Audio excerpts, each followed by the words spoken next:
Salam. Həmişə oyun videoları çəkirdim. Bu seferdeki hani resmi videosu çəkirəm. Kameranı döndərəm. Bunu nasıl çəkəcəm? Ama neyse. Sürekli. Bu da qarda olduğumu görsünüz. Məhəllədə hem resmi çəkəcəm. Ne tümbeleyi var tümbeleyi. Buraya la. Hop. Yani.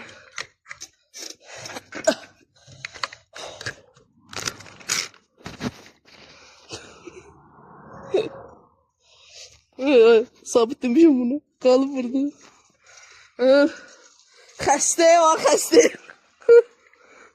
Bu da bir cür xəstə. Ben sana geyib yıxılmayı sana. Ne var?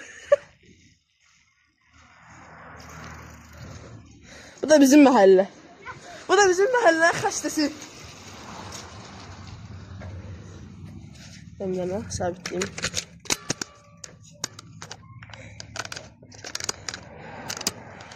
Ha. Yok hala. Hadi ya. Hadi çekil. Aa, saf yeri gösterin. Burada ya. Sağ olun. Aha. Şu. Ya saxlaya qabaq qaldırım. Kameranı döndərmək olmur ya. Döndərmək olsaydı.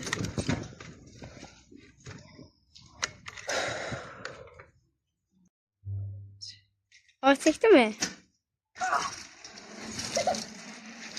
Mahalleye parma sandıklar.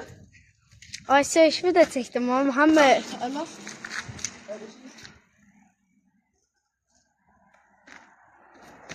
Bu kadar kaldırırsa ya. Hayır sen Muhammed'e. Sakla. Her seni Yusuf Hanım. Yusuf Hanım ve o yıkılmış diye bak gözümünü. Sen yıkılsaydın ne gülerdi? Oh man. İnşallah Yusuf yıkılsa şerhlere yani yorumlara gülüşeyler atın. Ha? Yalaydı. Daha fikirleş daldalı gelmişsin yerine gülmeli olardı. 100K izleme. Ha? Varmadım orada ben çekemedim de seni. Ya. Yeniden ha. Ya buraya 30 lira bilsin. Ya sen de ne kadar? Oturmuş ya.